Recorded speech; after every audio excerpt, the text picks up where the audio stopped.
नमस्कार, मैं हूं जय श्रीनागदा और आप देख रहे हैं बेबाक राजस्थान। राजस्थान के वागड़ में महेंद्रजीत सिंह मालविया एक चर्चित नेता रहे हैं, एक कद्दावर नेता है। कहा जाता है कि वागड़ में कांग्रेस मालविया की वजह से जिंदा थी, इतना वर्चस्व था।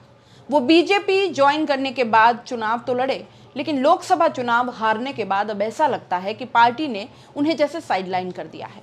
वो लगातार कार्यक्रमों से नदारद रहते हैं और आते भी हैं तो बहुत अलग थलग से दिखाई पड़ते हैं। अब यही देख लीजिए कि जब डूंगरपुर और बांसवाड़ा में मुख्यमंत्री का कार्यक्रम था, मुख्यमंत्री त्रिपुरा सुंदरी दर्शन करने पहुंचे तो इस दौरान उन्हें बाहर ही रोक दिया गया। अंदर सिर्फ मुख्यमंत्री के साथ जिलाध्यक्ष और विधायक थे। बाकी जो 3 पूर्व मंत्री थे उसमें महेंद्रजीत सिंह मालविया भी थे। उन्हें बाहर ही रोक दिया गया और काफी देर तक मालविया बाहर ही मुख्यमंत्री का इंतजार करते रहे।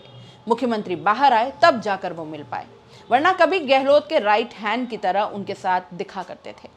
गहलोत के विश्वास पात्र भी माने जाते थे। तो अब जो ये हालात हैं उनकी चर्चा हो रही है। वागड़ क्षेत्र में जोरों पर इस बारे में सियासी गलियारों में चर्चाएं गर्म दिखाई देती हैं, क्योंकि काफी लवाजमे के साथ महेंद्रजीत सिंह मालविया जो थे वो भारतीय जनता पार्टी की सदस्यता लेने पहुंचे थे। ये सभी ने देखा था और उनके साथ जो लोग थे उनके ही क्षेत्र के लोग थे, वो भी उनके साथ बीजेपी की सदस्यता उन्होंने भी ले ली। लेकिन चुनाव परिणाम में महेंद्रजीत सिंह मालविया हार गए और उसके बाद लगातार उनका नदारद रहना चर्चाओं में बना हुआ था और अब धीरे धीरे पार्टी भी उन्हें साइडलाइन करती जा रही है, ऐसी चर्चा है। वैसा ही नजारा जब रविवार को मुख्यमंत्री के दौरे के दौरान देखने को मिला, जब महेंद्रजीत सिंह मालविया मुख्यमंत्री का काफी देर तक बाहर खड़े इंतजार करते रहे, लेकिन उन्हें अंदर नहीं जाने दिया।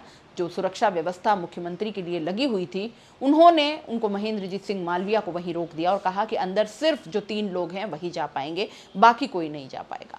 और ऐसे में महेंद्रजीत सिंह मालविया खड़े खड़े वहां पर इंतजार करते रहे, क्योंकि इसके अलावा कोई चारा था नहीं।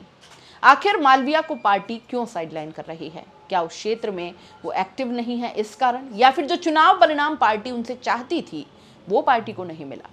मैंने बताया था ना आपको कि जब कांग्रेस में हुआ करते थे तो कांग्रेस में उस क्षेत्र के एक तरीके से उनका इतना वर्चस्व था, उस तरह से उनका एक नाम था। अगर कोई भी नेता कांग्रेस का आता या फिर उस पार्टी का नेता आता या स्वयं मुख्यमंत्री आते तो महेंद्रजीत सिंह मालविया उनके साथ सबसे आगे दिखाई पड़ते थे, सब कुछ उनके जिम्मे रहता था। लेकिन अब वक्त बदल गया, जज्बात बदल गए, पार्टी बदल गई। भारतीय जनता पार्टी की सदस्यता लेने के बाद पूरी तरीके से नदारद रहना और पार्टी की ओर से साइडलाइन करना उनके लिए या उनके समर्थकों के लिए कितना कष्टदायक है, ये आप और हम अंदाजा भी नहीं लगा सकते।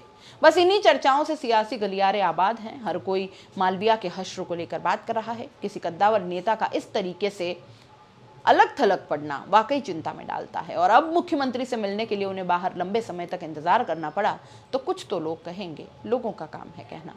आप इस पूरे मामले को कैसे देखते हैं? अपनी राय कमेंट बॉक्स में लिख भेजिए। जाते जाते चैनल को लाइक, शेयर और सब्सक्राइब जरूर कर दीजिए। नमस्कार।